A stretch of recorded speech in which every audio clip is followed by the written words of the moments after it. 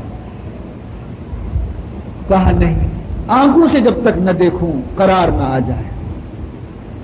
آگے بڑھتی ہیں، سامنے سے ایک دستہ سوار کا نظر آتا ہے، غبار ہے۔ جب غبار چھٹ گیا، سامنے سے چہرے انور چمکتا ہوا نظر آ گیا۔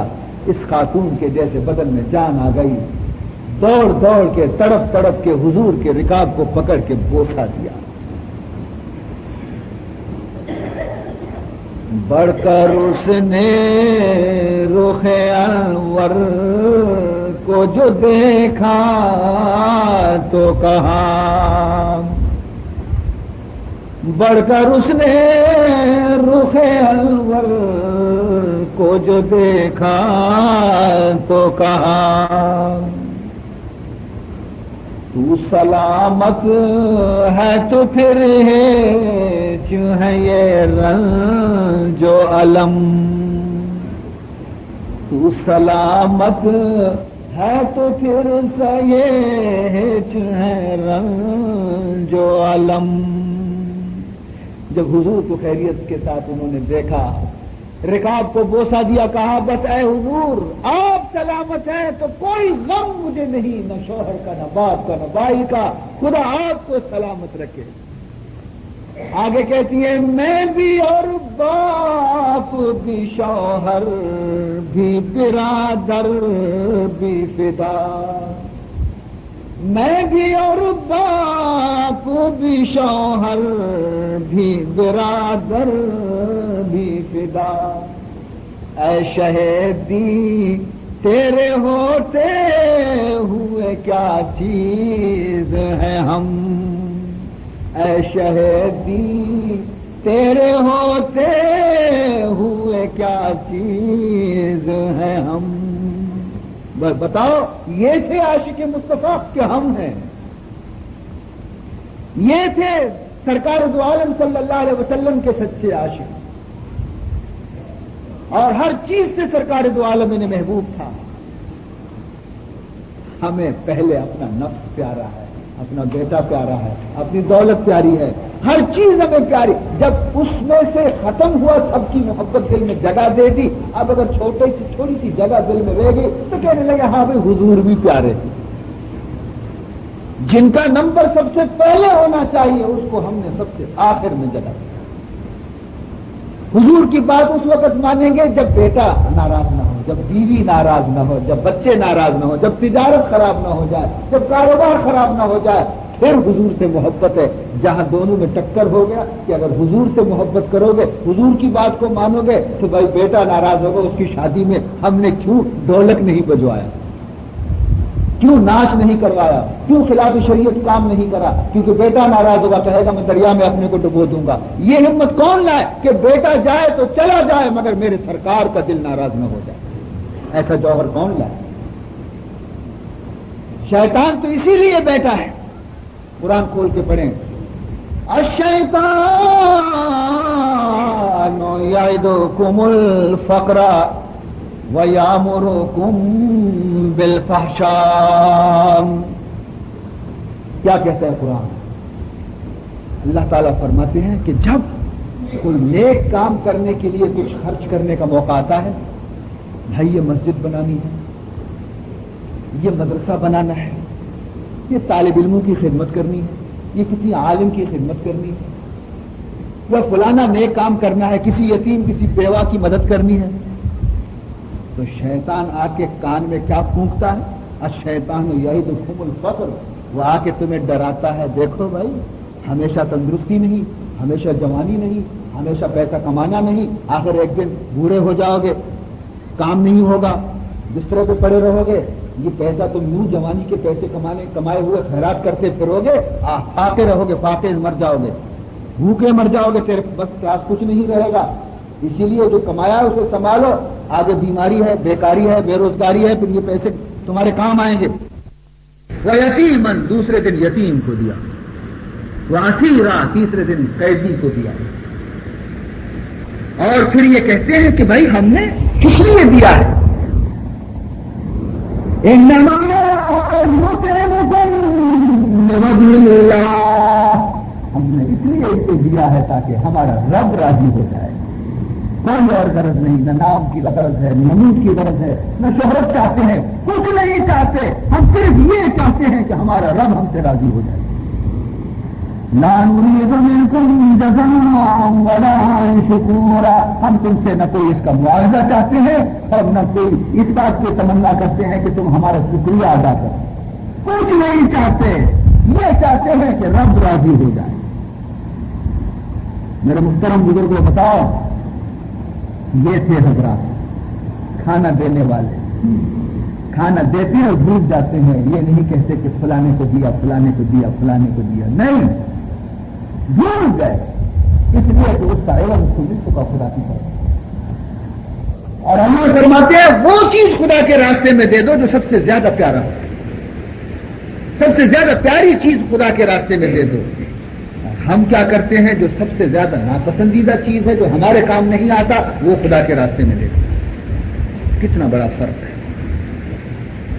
عزیز محترم، ایک دفعہ ایک بچہ ایک پلیٹ فیرنی کا اٹھا کے اپنے استاد کے پاس مسجد میں آیا. استاد جی، یہ فیرنی کا پلیٹ ہے، اماں جی نے دیا ہے، ہم نے آج فیرنی پکایا ہے، یہ آپ کا حصہ ہے.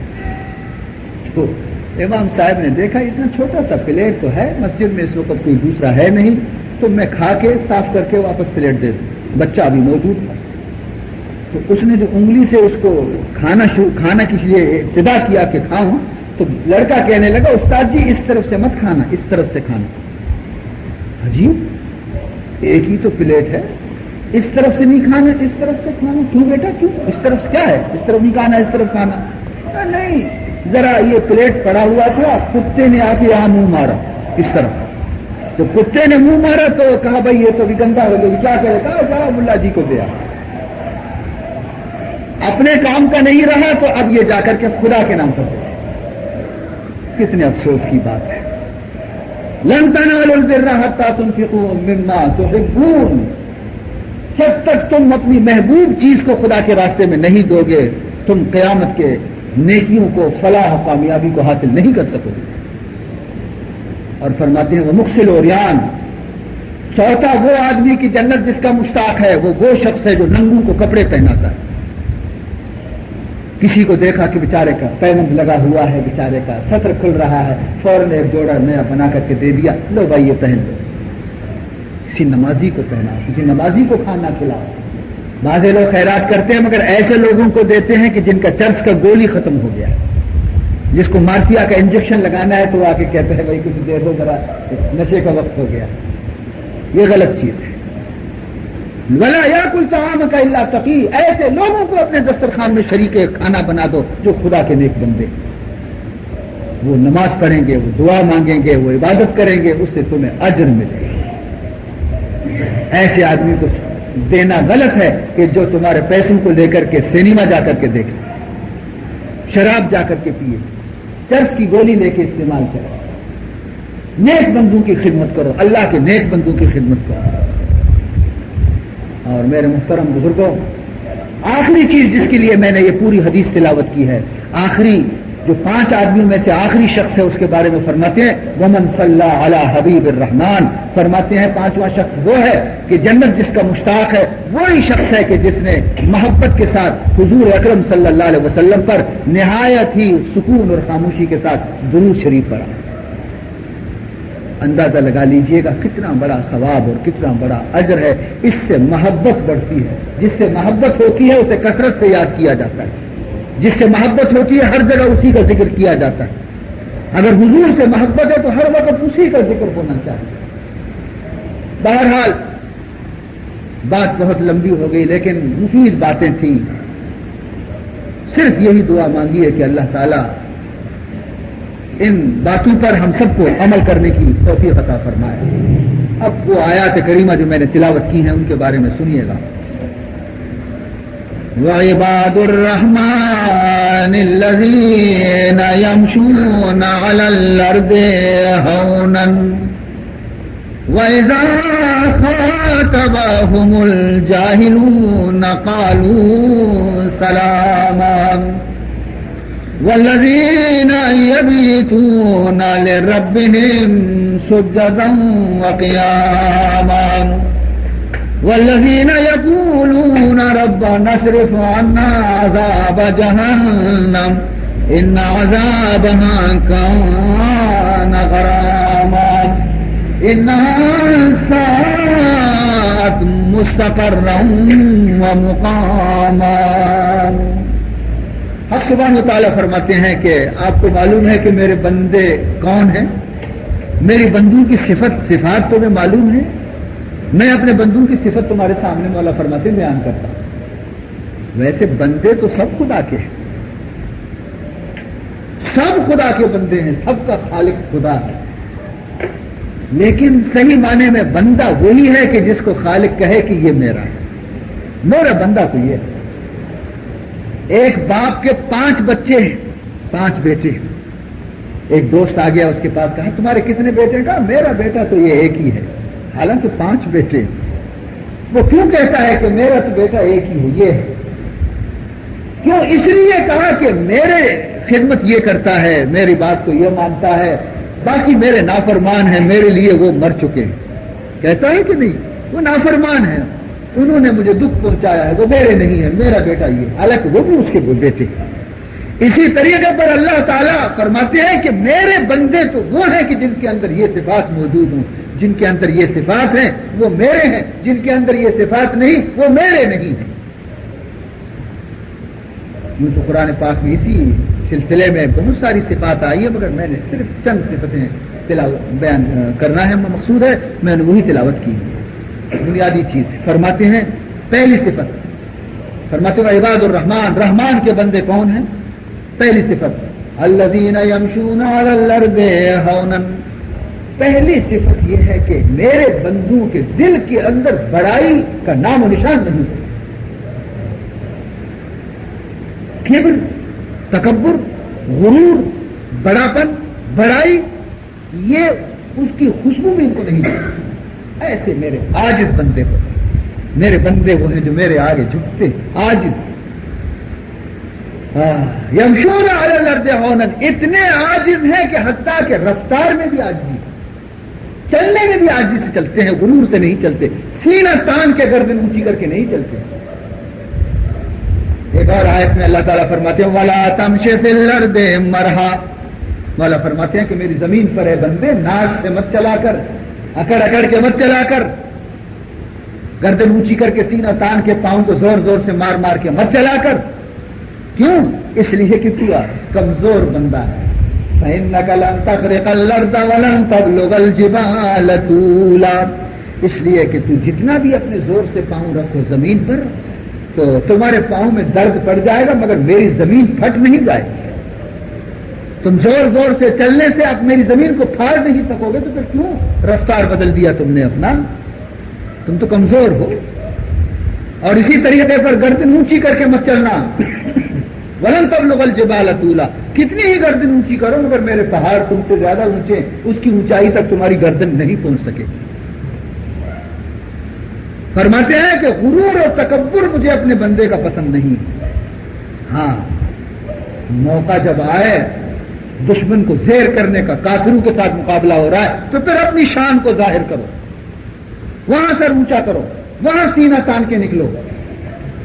اپنے بھائیوں کے اندر زمین پہ چلتے ہو، وہاں کس کے آگے سینہ تانتے ہو؟ کہاں کیوں گردن اونچی کرتے ہو؟ کیوں اترا اترا کے چلتے ہو خدا کی زمین پر؟ ان اللہ لا یحب کل مختال فخور، ایسے بندے خدا کو پسند نہیں ہیں۔ خدا ان بندوں کو پسند کرتا ہے کہ جن کے دل خدا کی محبت میں بالکل ٹوٹ چکے ہیں۔ انا عند منکسرۃ القلوب، حدیث قدسی ہے، مولا فرماتے ہیں مجھے اگر کوئی تلاش کرنا چاہے تو ان ٹوٹے ہوئے دلوں میں تلاش کرے کہ جن کے دلوں میں شکستگی ہے اور جو عاجز دل ہے، میں وہاں ملوں گا۔ اور فرماتے ہیں یہ تو ہوا تکبر و غرور، اس سے منع کیا ہے۔ اللہ تعالیٰ فرماتے ہیں کہ غرور کا لائق میں ہوں، بڑائی مجھے زیب دیتا۔ وَلَهُ الْكِبْرِيَاءُ فِي السَّمَاوَاتِ وَالْأَرْضِ، بڑائی آسمانوں میں بھی میرے لیے ہے اور زمین میں بھی میرے لیے ہے، میرے برابر کوئی نہیں۔ میرے بغیر کسی کو بڑائی زیب نہیں دیتا. خدا کی ذات کے بعد کائنات میں محمد سے بڑھ کر کوئی نہیں. اللہ کے بعد میرے پیارے نبی محمد رسول اللہ صلی اللہ علیہ وسلم سے بڑھ کر کسی کا رتبہ نہیں. مگر آپ کی زندگی کو دیکھو کہ سبحان اللہ کتنی عاجزانہ زندگی ہے. غرور کا نام نہیں. اپنا جوتے کا تسمہ ٹوٹ گیا خود اسے بنا رہے ہیں. کپڑا پھٹ گیا ہے اسے خود سی رہے ہیں. بازار میں جاتے ہیں گھر کے لیے سودا خریدتے ہیں خود اپنے ہاتھ سے اٹھاتے ہیں. حالانکہ قربان ہونے کے لیے ہزاروں خادم موجود ہیں.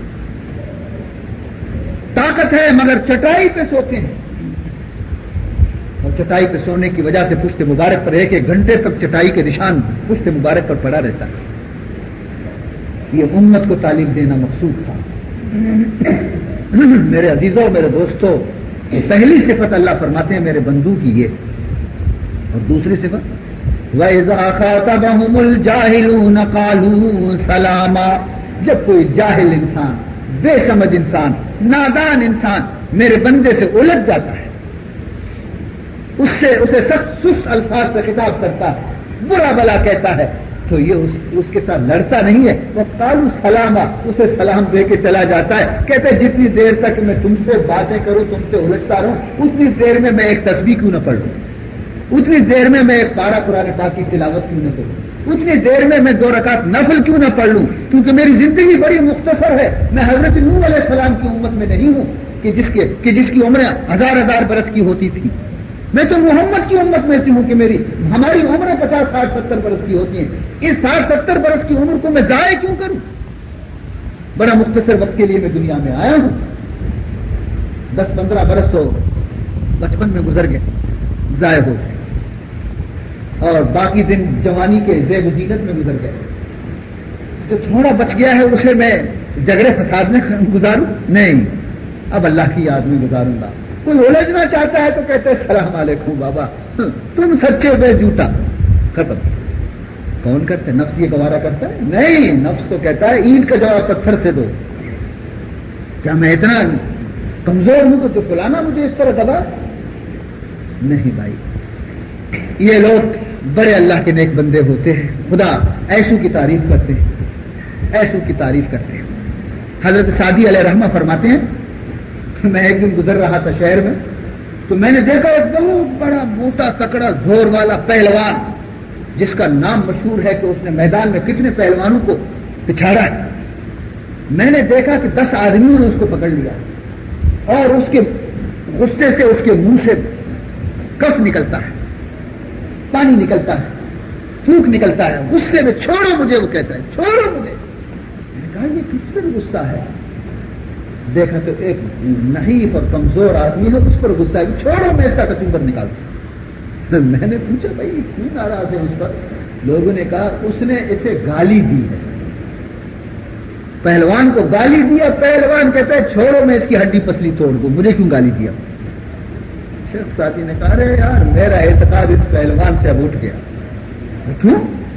میں نے سمجھا تھا یہ بڑا پہلوان ہے مگر معلوم ہو یہ پہلوان نہیں ہے. کیسے بھائی ہے تو پہلوان وہی تو ہے. کہا بھائی پہلوان کہتا ہے 10 من کا پتھر اٹھا سکتا ہے مگر ایک چھوٹی سی گالی کو برداشت نہیں کیا اس نے. چھوٹی سی گالی کو گالی برداشت کرو. نفس جس کا بری بات سن کے نفس اسے برداشت کر لے یہ ہے ہمت کا کام. پتھر تو جانور بھی اٹھاتے ہیں. پتھر تو ہاتھی بھی اٹھاتے ہیں. زور ان کے اندر بھی ہے. مرد وہ ہے جو اپنے نفس کو کچل دے نفس کو پامال کر دے. اور یہ اتنی بات سن کر کے بس بگڑ گیا بے قابو ہو گیا. یہ کہاں کا پہلوان ہے. تو عزیزان محترم یہی تعلیم دی ہے قرآن پاک میں. سنو اور پی جاؤ. والکاظمین الغیظ والعافین عن الناس واللہ یحب المحسنین. مولا فرماتے میرے بندے وہ ہیں جو اپنی طبیعت کے خلاف بات سن کے جب انہیں غصہ آ جاتا ہے انسان ہے غصہ آ جاتا ہے تو وہ غصے کو ظاہر نہیں کرتے بلکہ پی جاتے ہیں. والکاظمین الغیظ غصے کو پی جاتے ہیں. والعافین عن الناس اور جس نے غصہ دلایا ہے اسے معاف کر دیتے ہیں. جس آدمی نے اس کو غصہ دلایا ہے اسے اس کی غلطی کو معاف کر دیتے ہیں. واللہ یحب المحسنین. بلکہ پہلے اس کے ساتھ اگر احسان کیا تھا تو اب بھی اس کے ساتھ احسان کرتا ہے.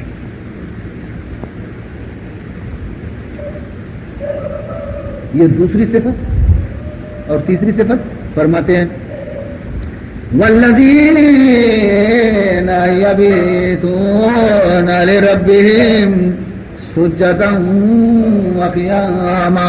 میرے بندوں کی تیسری صفت یہ ہے جب دنیا سو جاتی ہے, جب دنیا اپنے نرم گرم بستروں میں چلی جاتی ہے, جب رات کی تاریکی آ جاتی ہے, جب خاموشی آ جاتی ہے, دنیا والے اپنے اپنے خمے ہوئے خواب ہو جاتے ہیں گھروں میں, تو یہ جو میرا بندہ ہے یہ اپنے نرم گرم بستر چھوڑ کر کے وضو کرتا ہے, مصلی بچاتا ہے, میرے آگے کھڑے ہو کر کے رونا شروع کر دیتا ہے. والذین یبیتون لربہم سجدا وقیاما. ان کی راتیں اس طرح سے گزرتی ہیں, کبھی سجدے میں پڑے ہوئے ہیں, کبھی قیام میں کھڑے ہیں, کبھی رکوع میں کھڑے ہیں, گناہوں کو یاد کرتے ہیں, روتے ہیں. تہجد گزار ہیں میرے بندے. تنہائی میں جب دنیا سوتی ہے یہ اپنے رب سے اپنے عرض و معروضات کو پیش کر کے روتے ہیں, گناہوں کی معافی مانگتے ہیں. کوئی شخص ولی نہیں بن سکتا, عارف نہیں بن سکتا جب تک کہ نماز تہجد کا پابند نہیں ہوگا. عزیزان محترم, یاد کرنا, اللہ فرماتے ہیں میرے بندوں کی خصوصی صفت یہی ہے کہ وہ راتوں کو میرے آگے سر بسجود ہوتے ہیں. یہی وہ وقت ہوتا ہے جب خدا کی رحمت قریب آ جاتی ہے, جب بندے کی دعا قبول ہوتی ہے, جب اللہ کی بارگاہ میں آنسو شرف قبولیت حاصل کرتے ہیں. حضرت خواجہ بایزید بستامی رحمت اللہ تعالی علیہ بہت بڑے بزرگ گزرے, سلطان الاولیاء ہے. ان کے بڑے مرید تھے بستام شہر کے اندر. لوگوں کو اس سے کافی فائدہ ہوا, لوگوں نے داڑیاں رکھنی شروع کی, لوگوں نے نماز پڑھنا شروع کیا, لوگوں نے قرآن پاک کی تلاوت کرنی شروع کی, بڑے نیک بن گئے. شیطان کو یہ بات کیسے پسند آ گیا کہ لوگ جنتی بن جائیں, لوگ جنتی بن جائیں, شیطان کو یہ بات گوارا نہیں تھی. تو شیطان نے کیا کیا, ایک حسین بدچلن فاحشہ عورت کے کان میں پھونک دیا کہ فلاں شہر میں جا, کمائی بڑی زیادہ ہے.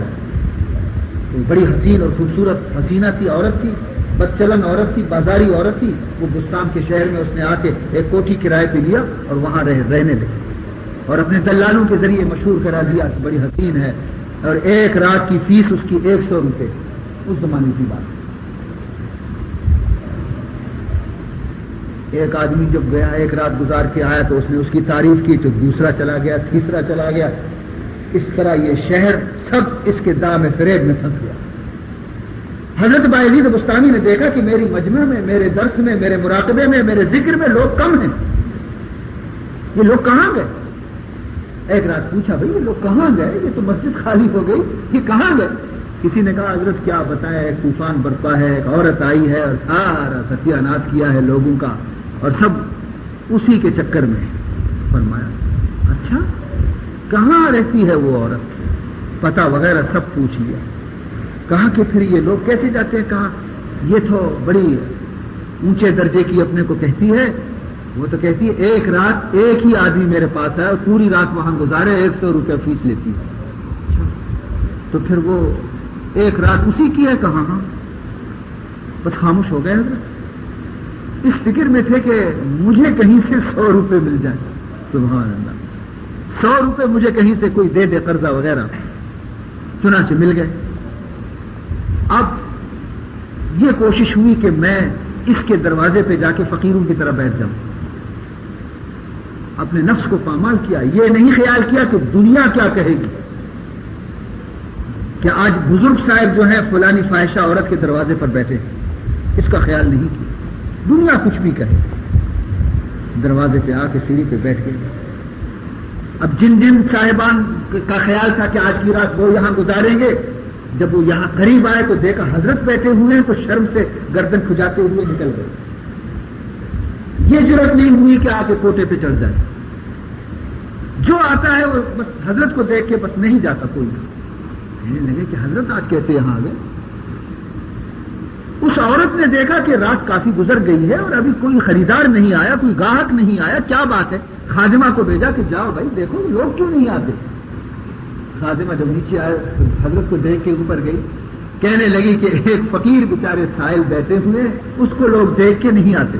کہا اچھا جاؤ یہ 10 روپے فقیر کو خیرات دے دو اور کہہ دو لو بھائی تمہاری خیرات. وہ چلا جائے گا, گاہک آ جائیں گے, 100 روپے تو میرا ختم نہ ہو جائے. خادمہ نے آ کر کے 10 روپے پیش کیے کہ لو ہماری مالکن نے دیا ہے بابا سائیں یہ تمہارا خیرات ہے. مسکرا کے فرمانے لگے بھائی میں کچھ دینے اپنی خادمہ سے اپنی مالکن سے جا کے کہو کہ میں کچھ لینے کے لیے نہیں آیا ہوں, کچھ دینے کے لیے آیا ہوں, کچھ دینے کے لیے آیا ہوں. یہ چلی گئی اوپر کہ عجیب فقیر ہے. مالکن سے کہا عجیب فقیر ہے, کہتا ہے میں لینے کے لیے نہیں دینے کے لیے آیا ہوں. تو وہ ہنسنے لگی, کہا کہ شاید یہ زندہ دل فقیر ہوگا. جا کے اس سے کہو کہ بھائی تم جو ہم چاہتی ہیں تم نہیں دے سکتے, ہم تو 100 روپے ایک رات کا لیتے ہیں. جس نے آ کر کے کہا تو کہا یہ لو یہ 100 روپے پہلے جا کر کے دے دو, ہم رات گزاریں گے یہاں. یہ 100 روپے لے کے ہنستی اوپر چلی گئی کہ تو عجیب زندہ دل فقیر ہے, دیکھو 100 روپے دے دیا, کہا رات یہیں گزاریں گے. کہا کیا کریں مجبوری ہے, دوسرا تو کوئی آتا نہیں, چلو بلا لو اوپر. حضرت بایزید بستامی کو اوپر بلا لیا. جب وہ اوپر پہنچے تو انہوں نے پوچھا کہ آج کی رات تو میرے اختیار میں ہے نا, جو میرا حکم ہے اس کی تعمیل کرو. کہاں ٹھیک ہے, آج کی رات تم نے میرا فیس دیا ہے, جو تم کہو گے میں عمل کروں گی. کہا دیکھو ابھی میرا تجھ سے کوئی واسطہ نہیں, تم جا کے سو جاؤ آرام سے, جب میں تمہیں آواز دوں اس وقت چلی آئی. وہ ہنستی ہوئی جا کے چلی گئی, اپنے کمرے میں سو گئی. اور یہ اس نے مصلی بچھا کر کے خدا کے حضور میں نماز پڑھنا شروع کیا. یہاں تک کہ وہ جو آخری وقت جو رات کا آتا ہے جبکہ خدا کی رحمتیں بندوں سے قریب ہوتی ہیں, جب دعا کی قبولیت کا وقت آ گیا. ہر رات کے پچھلے حصے میں کچھ دولت بٹتی رہتی ہے, ہر رات کے پچھلے حصے میں کچھ دولت بٹتی رہتی ہے. جو جاگتا ہے وہ پاتا ہے, جو سوتا ہے وہ کھوتا ہے. جو جاگتا ہے وہ پاتا ہے, جو سوتا ہے وہ کھوتا ہے. جب یہ گھڑی آ گئی تو پھر اس نے آواز دی کہ چلی آؤ. وہ نیند سے بیدار ہو کے باہر نکلی, بڑبڑاتی ہوئی کیسے مصیبت سے پالا پڑا ہے, نیند بھی خراب کر دیا. کیا ہے, کہا جاؤ پہلے غسل کرو, کپڑے بدلو, پھر آؤ. مجبور تھی, فیس لیا تھا. غسل خانے میں گئی, غسل کیا, کپڑے پاک پہن لیے, چلی آئے. بتاؤ اب کیا حکم ہے؟ تو اپنا چادر اس نے قبلے رخ بچھا کر کہا اس پہ قبلے کی طرف منہ کر کے کھڑی ہو جاؤ. کھڑی ہو گئی. کہا اب میں جو کچھ کروں تم کرو, میں کہوں تم کہو. عجیب جان مصیبت میں پھنس گئی میری, کیا مصیبت ہے آج. کہا دیکھو 100 روپے تم نے لیا ہے, میرا حکم مانو. کا ٹھیک ہے. مصلی پہ کھڑا کر دیا اور نماز نفل کی نیت کی تو اس نے بھی نیت کی. اس نے تکبیر کہا, اس نے تکبیر کہا. اس نے جہرن سبحان پڑھا, اس نے بھی پڑھ لیا. اس نے سورہ فاتحہ پڑھا, اس نے بھی پڑھا. اور سورت پڑھ لی قرآن پاک کی, اس نے بھی. پھر رکوع کی تکبیر, پھر رکوع کی تسبیح, وہ بھی نقل کرتی رہی. پہلا رکعت ختم ہوا, دوسری رکعت. جب دوسری رکعت کا آخری سجدہ میں جو گر گئے, ایک طرف عورت ایک طرف بایزید بستامی, آخری سجدہ جب نماز کا تھا تو حضرت بایزید بستامی رونے لگے. اور رو رو کے اس نے خدا کے حضور میں یہ عرض کیا, ہر چکارم بود آخر کرتا ماش, ہر چکارم بود آخر کرتا ماش, از زنا سوئے نماز آوردم ماش. مولا جہاں تک میرے بس کی بات تھی, میرے قدرت کی بات تھی, میری طاقت کی بات تھی, وہ میں نے کر دیا. آج کی رات میں نے اس کو زنا سے بچا کر کے تیری مصلی پہ لا کے کھڑا کر دیا. میرا اتنا ہی اختیار تھا, میں نے کر دیا, آگے تیرا کام ہے. ہر چکارم بود آخر کردماش, وقدنا سوئے نماز آوردماش, بس رجوع قلبی مولا کارے ترام پس رجوع قلبی کارے ترا قلبہ قلب طفیل مصطفیٰ قلبہ قلب طفیل مصطفیٰ۔ اے مولا اب اس کا دل کا بدلنا، اس کے دل کو تبدیل کرنا، دل کے اندر زنا کی نفرت پیدا کرنا، دل کے اندر اپنی محبت کو ڈالنا، یہ تیرا کام ہے۔ دل کا بدلنا تیرا کام ہے، میرا جو کام ہے وہ ختم ہو چکا، تیرا کام رہ گیا۔ مولا اپنے پیارے نبی کی صدقے میں اس کے دل کو بدل دے۔ بس یہ دعا ختم نہیں ہوا تھا کہ وہ خاتون سجدے میں رونے لگی، دل بدل گیا۔ دعا کی قبولیت کا وقت تھا، آنسو ہیں کہ بہ رہے ہیں۔ بایزید بستامی نے رونا چھوڑ دیا، مگر وہ عورت ہے کہ اس کے آنسو تھمتے نہیں، سجدے میں ہے، رو رہی ہے کہ خدایا مجھے معاف کر دے، خدایا میرے گناہوں کو معاف کر دے، خدایا میں اندھی تھی آج بینا ہو گئی۔ دل بدل گیا۔ اس کے بعد بایزید بستامی کے قدموں میں گرتی ہے اور کہتی ہے جزاک اللہ کے چشمم باز کر دی، جزاک اللہ کے چشمم باز کر دی، مرابا جان جہاں راز کر دی۔ اللہ تجھے جزائے خیر دے میرے مرشد، آج تو نے میری آنکھوں سے پردہ ہٹا دیا، میں اندھی تھی، تو نے میرے آنکھوں میں سے پردہ ہٹا دیا، بینائی مجھے دے دی، آج میں سمجھ گئی کہ میرا رب کون ہے اور مجھے کیا کرنا چاہیے، میں تیرے ہاتھ سے بیعت کرتی ہوں، توبہ کرتی ہوں۔ اس کے بعد جو اس نے خدا کی بندگی شروع کی تو اولیاء اللہ کی جماعت میں شامل ہو گئے۔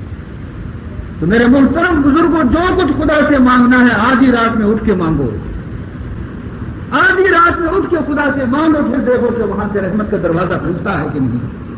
مولا فرماتے ہیں والذین یبیتون لربہم سجدا وقیاما، ان کی راتیں سجدوں میں گزرتی ہیں، ان کی راتیں قیام میں گزرتی ہیں، ان کی راتیں توبہ میں گزرتی ہیں، ان کی راتیں آنسو میں گزرتی ہیں۔